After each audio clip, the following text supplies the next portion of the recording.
So we're here today to talk about the cranial training in September that we had in Lisbon. So it was a pleasure to have you on the training with Howard Evans. You did the foundations in biodynamic craniosacral. And I just have a few questions to share with others so that they might get a feel for what the experience was as a learner, as a practitioner learner.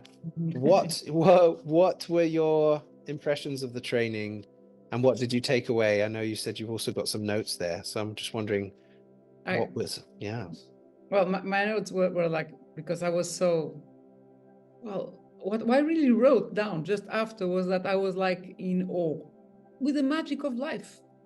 I was like, this training for me, I must say, first of all, it was life-changing. It was really life-changing for me. Because it was like 5 days of stillness, of quiet, the quiet inside, silence. And what I felt was that I really, really came back to me, back to myself, back in. The way that it was designed and presented, it feels like almost anybody could benefit and immediately get involved. I think certainly for practitioners, it's fantastic addition to whatever else that they're doing, and again it gives that subtlety and gentleness. There's a definite gentle quality to what we were doing, and I loved the fact that there was a lot of experiential practice and not too much talking and knowledge. Although that was there, the structure was there, but it was really about learning through the body and through experience. Yeah, I think it was pitched perfectly, actually.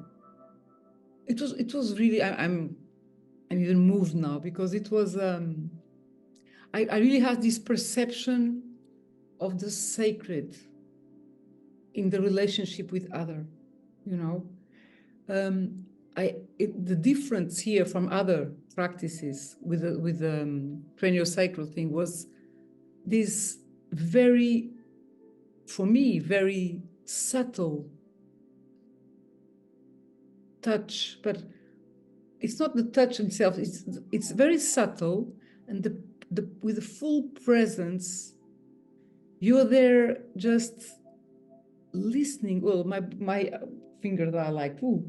You're just listening, waiting, giving, holding space and time for magic to happen.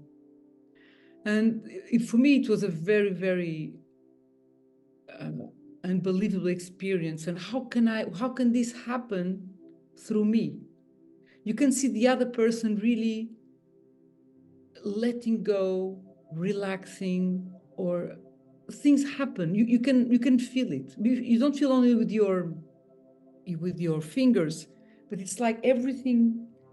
There is some very subtle movement between the two of us, or it's a very, very special sensation, and all the effects of that week remained for a long time. And I think even until today, there was something in myself, something within that really found its place, a realignment, like suddenly everything is at the right place. So the beautiful thing in this is that I think the magic that is happening is with the person that is with us and within ourselves. My mind was clear. There was no expectations, just a kind of curious. I was watching, with some curiosity, no expectations. And then something was happening, Yeah, it was absolutely surprising also. I mean, I didn't expect this. I mean, I certainly noticed that all of my senses were much more heightened, and I had a greater awareness of my inner landscape, and I think that is really beneficial to anybody who is trying to develop a stronger relationship with their embodied senses. And it's a very gentle way in, I think. So yeah, because it seems to open up quite naturally through this process. The importance of giving the body time to let you in. Actually, there seems to be a moment I'm noticing that where I suddenly feel like I've been allowed into the field, and I've been accepted by the other person's body, and that takes a little while, and so it's given me an understanding that bodywork really needs to go a lot slower, and we've got to give the body time to open and allow and trust. So I think that's one of the big takeaways for me. Yeah. And after I've done a few treatments or things that practice, and the Shiatsu, because you said I have the training with Shiatsu, but more and more I feel that at least my path is with this subtle. I already had this experience with fascia, also the very subtle touch. And with this one, I think I found the way for me to get to people, to give them the space they need to really let go, to surrender. And it works. It's amazing. It works just because you're there waiting. Sometimes it looks like you're doing nothing, but you are. At the moment, I'm incorporating it into my bodywork sessions. I'm feeling like it's giving a depth to those that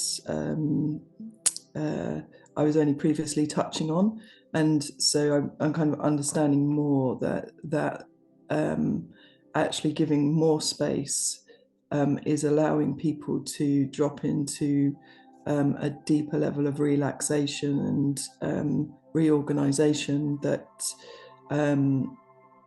just gives the whole session a lot more depth, just by literally putting in a few minutes here and there of stillness.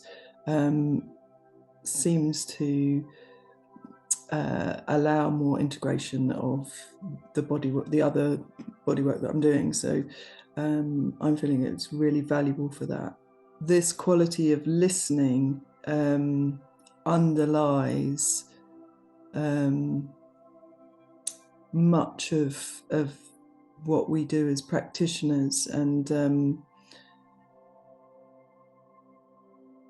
certainly when we're working in a client-centered way, listening is key, and helping our clients learn to listen to their own inner cues, I guess.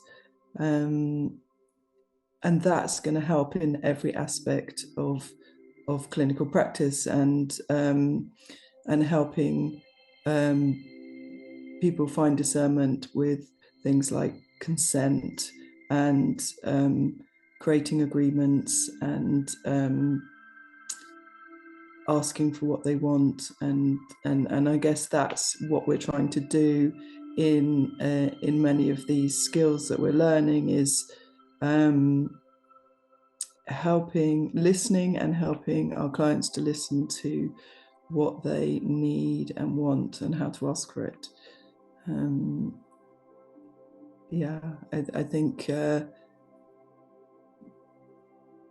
lot of this all comes down to the same thing, really, which is you know, which is what embodiment is really, is listening to the wisdom of the body.